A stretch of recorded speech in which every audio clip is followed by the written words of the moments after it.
Bismillahirrahmanirrahim. Assalamualaikum warahmatullahi wabarakatuh.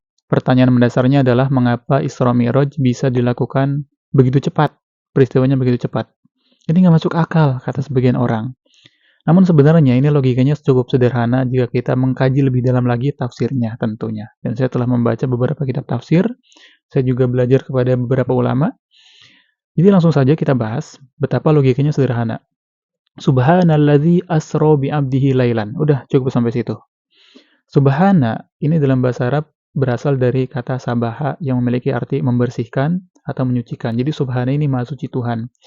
Jadi Tuhan itu suci dari segala kekurangan, suci dari segala kelemahan, suci dari segala keserupaan dengan makhluk. Jadi Tuhan itu benar-benar suci.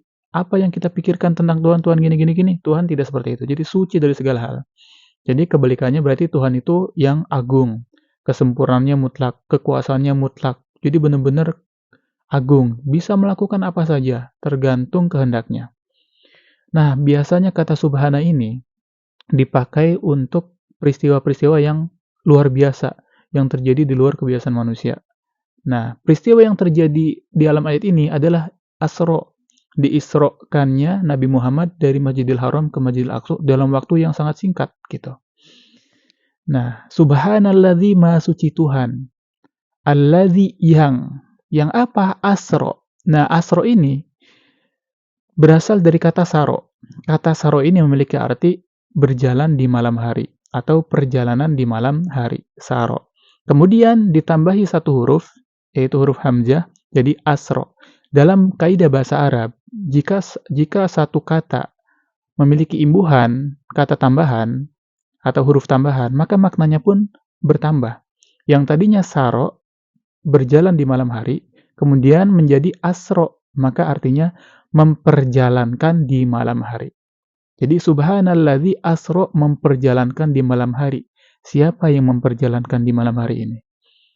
Subhanalladzi, maha suci Tuhan yang memperjalankan di malam hari. Jadi kuncinya adalah yang memperjalankan ini Tuhan. Asro ini adalah kata kerja. Kalau dalam bahasa Arab fi'il.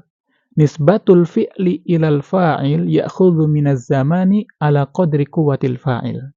Nah, perhatikan ya. Jadi perjalanan ini di mana-mana kan membutuhkan waktu ya, membutuhkan waktu, jarak tempuh, waktu tempuh. Nah, waktu tempuh ini itu bukan tergantung pada jarak, tapi tergantung pada siapa yang menempuh perjalanan tersebut. Contohnya nih, contohnya. Ini ada pulpen ya, ada pulpen. Pulpen ini kalau dipindahkan dari sini ke sini oleh semut kan biasanya gotong royong. Itu pasti akan membutuhkan waktu yang lambat. Kadang istirahat dulu gitu. Mungkin setengah jam lebih, mungkin sejam gitu. Tapi kalau yang melakukan perpindahannya ini dilakukan oleh saya subjeknya ya yang memindahkan ini. Coba lihat, perhatikan. Tuh, lebih cepat kan? Kenapa demikian? Karena yang melakukan pekerjaannya saya, bukan semut. Tapi kalau semut, beda lagi. Dia akan lambat. Nah, jadi, yang memperjalankan Rasulullah itu bukan manusia. Juga bukan Rasulullah. Tapi siapa? Subhanalladzi asro. Maha suci Tuhan yang memperjalankan. Jadi Tuhan yang memperjalankan. Sedangkan Tuhan itu maha suci. Tidak memiliki kekurangan, tidak memiliki kelemahan. Segala hal bisa dilakukan oleh Tuhan. Karena dunia dan seisinya pun ini kan diciptakan oleh Tuhan. Dengan sangat gampang bagi Tuhan. Apalagi cuma memperjalankan Rasulnya. Waktu yang ada di dalam semesta ini kan ciptaan Tuhan juga. Jadi Tuhan gampang. Gitu. Jadi nggak ada yang mustahil sebenarnya. Nah, jadi ini berbanding terbalik ya. Semakin kuat kekuatan subjeknya, maka akan semakin cepat, semakin sedikit waktu yang ditempuh.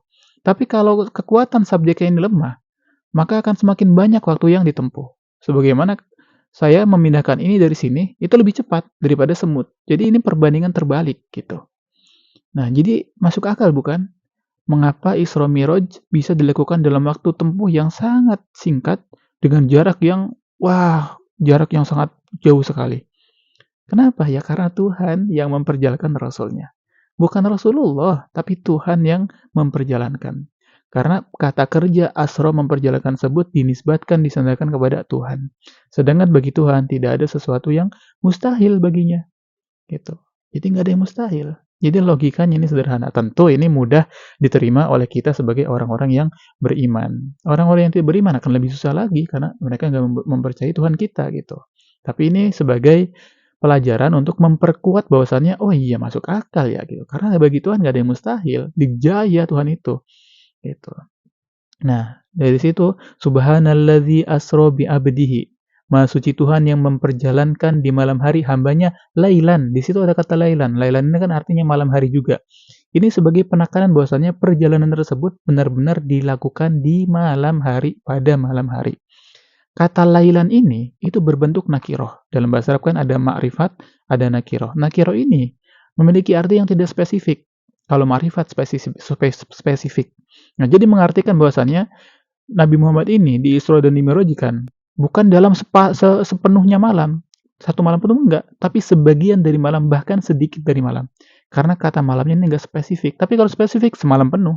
Tapi di situ Tuhan memilih kata lailan, menunjukkan bahwasanya benar-benar terjadi di malam hari dalam waktu yang singkat. Jadi seperti itu simpelnya. Jadi ketika Tuhan yang melakukan, memperjalankan Nabi Muhammad, maka nggak mustahil secepat apapun itu. Jadi logikanya sederhana gitu. Kayak misalkan nih, kalau kita dari Indonesia ke Mekah, jalan kaki itu pasti akan memakan waktu bertahun-tahun. Tapi kalau kita dari Indonesia ke Mekah pakai sepeda, paling berbulan-bulan. Tapi kalau kita dari Indonesia ke Mekah menggunakan pesawat, maka 9 jam nyampe. Seperti itulah logikanya. Karena ini yang memperjalankan Tuhan, maka kecepatannya ya udah gitu. Itu memang sudah ditentukan oleh Tuhan. Secepat apapun ya nggak ada yang mustahil. Karena Tuhan tidak dibatasi oleh apapun. Kekuatannya, kekuasaannya, kemudian kerajaannya, semuanya itu Tuhan itu bebas mutlak, nggak ada yang membatasinya. Jadi simple. Semoga bermanfaat. Assalamualaikum warahmatullahi wabarakatuh.